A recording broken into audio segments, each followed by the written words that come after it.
Guys, welcome back to my channel Priyanka lifestyle. তোমাদের সঙ্গে স্বাগত। আশা করি তোমরা সবাই ভালো আছো, আমিও ভালো আছি। তো দেখো, সন্ধ্যে আজকে স্ন্যাক্সে বানাবো পকোড়া। এখানে চিকেনের মানে বাড়িতে চিকেন ছিল, চিকেনের যে সলিড পিসগুলো হয় ওগুলো নিয়ে নিয়েছি। দিয়ে আমি এতে আদা বাটা, একটু রসুন বাটা, একটু পেঁয়াজ বাটা, মানে একটা পেঁয়াজ দিয়েছি, আর অল্প 4-5 কোয়া রসুনকে বেটে নিয়েছি, আর অল্প একটু আদা, আর একটু হলুদ, মানে হলুদ গুঁড়ো দিয়েছি, একটু লঙ্কা গুঁড়ো দিয়েছি, আর হালকা একটু জিরে গুঁড়ো দিয়েছি, আর একটু লবণ দিয়েছি।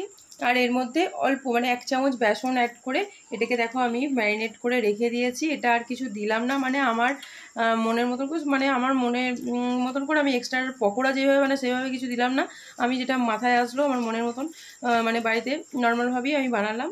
তো দেখো, কড়াইয়ে তেল দিয়ে দিয়েছি, তেলও মোটামুটি আমার গরম হয়ে গেছে। এরপর আমি পকোড়াগুলোকে ছেড়ে দেব। পকোড়াগুলো আমি একদম লো ফ্লেমে, মানে গ্যাসটাকে একদম কম আঁচ করে দেবো, দিয়ে পকোড়াগুলো ভাজবো। হালকা আঁচে দিলে পকোড়াগুলো ভেতরগুলো পর্যন্ত ভালো করে ফ্রাই হবে, তা নাহলে ওপরটা পুড়ে যাবে আর ভেতরটা কাঁচা থেকে যাবে। তো সেই কারণে আমি একদম গ্যাসটাকে লো করে দিয়ে পকোড়াগুলো ছেড়ে দিচ্ছি।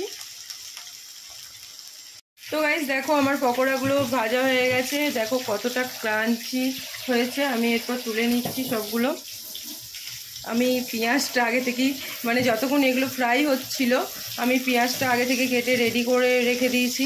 মানে কি বলো তো, পকোড়া ভাজার পর আর ওয়েট করা যায় না, একদম গরম গরম পকোড়া, একটু পেঁয়াজ কুচি আর একটু সস দিয়ে যা লাগে না গাইস, তখন আর ইচ্ছা করে না যে এর পরে পেঁয়াজ কাটবো।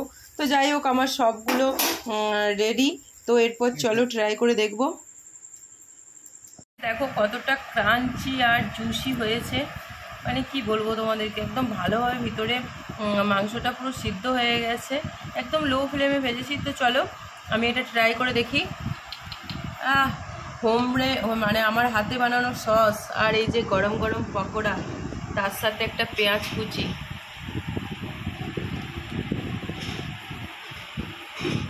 Super, so nice.